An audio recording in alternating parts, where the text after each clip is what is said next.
Docteur Synapse. L'asthme. La toute première vidéo a été consacrée à la physiopathologie, la clinique et le diagnostic de l'asthme. La prise en charge d'une crise d'asthme aiguë a été discutée lors de la seconde vidéo.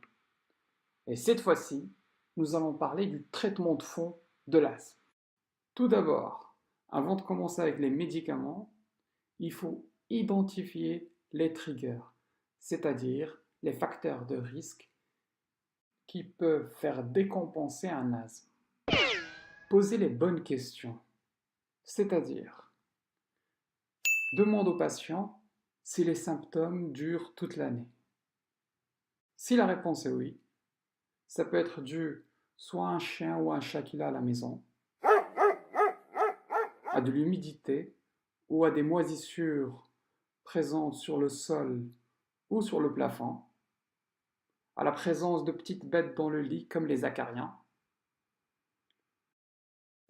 ou à de plus grosses bêtes comme des rongeurs ou des cafards. Si les symptômes ne durent pas toute l'année, et plutôt à des périodes spécifiques de l'année. Pensez alors aux 4 saisons de Vivaldi. D'abord, le printemps. Les triggers peuvent être issus d'arbres ou d'herbes. Nous passons ensuite à l'été. Entre la fin de l'été et le début de l'automne, pensez au pollen, aux mythes, mais aussi à certains champignons. Pour l'hiver, vu que vous allez rester plutôt à la maison, il faut penser aux allergènes qui sont à l'intérieur de la maison. Ensuite, identifier le tabagisme actif ou passif est extrêmement important. Ne pas oublier les irritants, tels que la fumée, si vous utilisez du parfum, ou si vous avez peint récemment votre maison. Certains médicaments peuvent déclencher un asthme aigu, tels que les bêta-bloquants, les anti-inflammatoires, mais aussi d'autres médications. Investiguez également l'espace de travail, qui peut comporter différents triggers, voire facteurs de risque qui déclenchent l'asthme aigu. Et ne pas oublier le reflux gastro-œsophagien. La deuxième étape avant d'instaurer le traitement est de classifier la sévérité de l'asthme, qui peut être intermittent ou persistant. Pour les persistants, il peut être soit léger, modéré ou sévère. Afin de savoir dans quelle classe il faut mettre le patient, réalisez une bonne anamnèse. Identifier les symptômes tels que la toux, les sifflements, le nombre d'usages de bêta-2 mimétiques à courte durée d'action, voir si le patient se réveille la nuit, évaluer si le patient est limité dans ses activités normales et ne pas oublier de demander au patient s'il a présenté des exacerbations aiguës d'asthme ayant nécessité des corticoïdes oraux. Cette anamnèse détaillée permettra de classifier la sévérité de l'asthme de votre patient.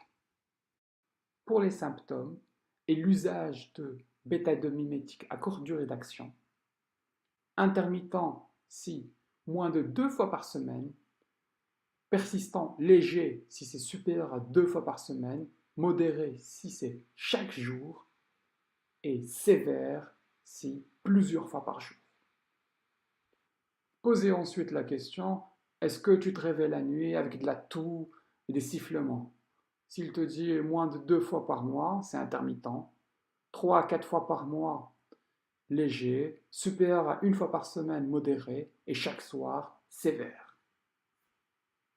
Est-ce que tu es limité dans tes activités physiques régulières? Non, c'est intermittent. Un petit peu, c'est léger. Quand même, modéré. Ouais, de façon très très très importante, ça c'est sévère. Est-ce que tu as eu un asthme aigu avec prise de corticoïdes oraux? Euh, non, pas vraiment. Ouais, je pense qu'une fois par an. Ok, ça c'est intermittent. Si c'est plus de 2 fois par an, c'est un asthme persistant. Tu peux aussi réaliser une fonction pulmonaire grâce à des EFR. VEMS normal, c'est intermittent. Persistant si VEMS supérieur à 80%. Modéré entre 60 et 80%. Inférieur à 60%, sévère.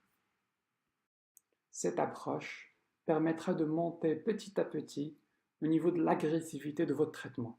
Step 1, petit peu, step 2, ouais, on commence, step 3, ouais, c'est pas mal, step 4, et pour finir, step 5, où il faut être très agressif au niveau du traitement. Ne pas oublier que cette évaluation initiale reste toujours subjective et qu'il faut réaliser une approche individuelle. Et maintenant, traitez votre patient.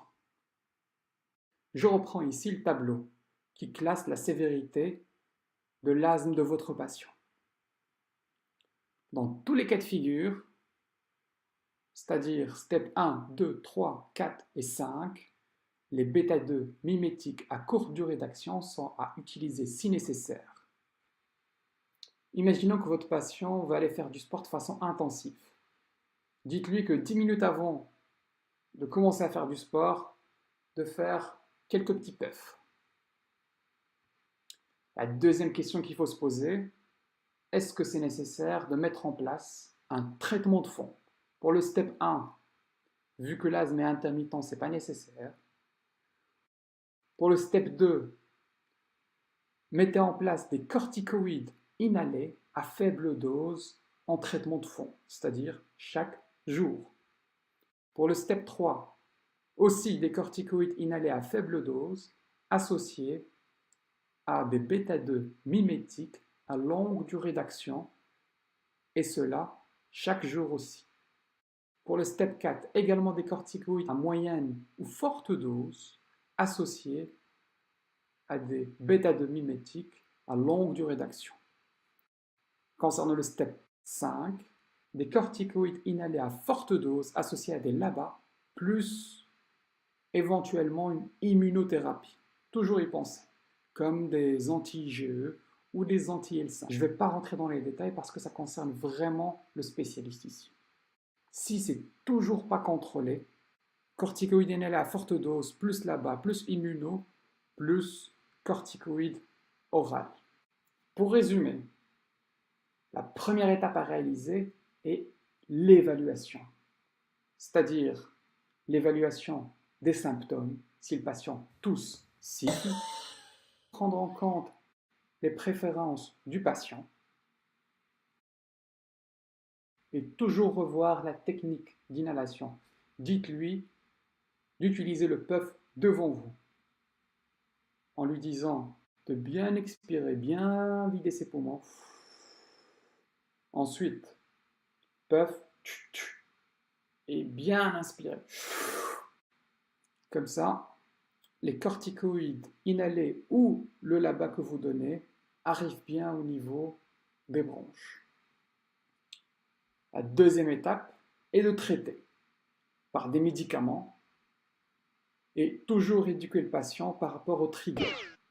La troisième étape est de revoir le patient. C'est extrêmement important de revoir le patient pour voir s'il est satisfait par rapport à son traitement, les effets indésirables des médicaments que vous donnez, s'il faut changer ou pas, la présence ou pas d'exacerbation entre-temps, et d'évaluer une fonction pulmonaire. Il existe d'autres alternatives par rapport au traitement, telles que les antagonistes des récepteurs au leucotriène, les théophylines, ainsi que le tiotropium. Le montelukast, qui est un antagoniste des récepteurs au leucotriène.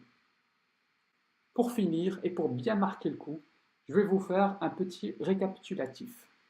La première étape est d'éduquer le patient pour lui faire comprendre c'est quoi l'asthme.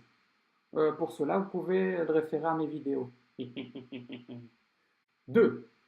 Les facteurs de risque, qu'il puisse les éviter le plus possible. 3. Le traitement non pharmacologique est extrêmement important, tel que la perte de poids et une activité physique régulière.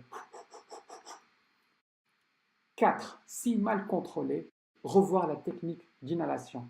Très fréquemment, le patient ne sait pas comment utiliser son corticoïde inhalé ou son LABA. Pensez également au diagnostic différentiel. Et pour finir, si ça ne va toujours pas, pensez au step up, c'est-à-dire passer à un autre niveau et être plus agressif.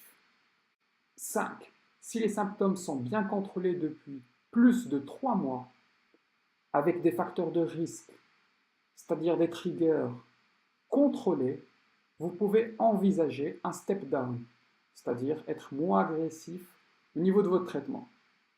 Et pour finir, en 6, pensez toujours à l'immunothérapie. À bientôt! Merci d'avoir suivi cette vidéo. N'hésitez surtout pas à me communiquer vos questions, vos éventuelles remarques et de me proposer les sujets qui vous intéressent.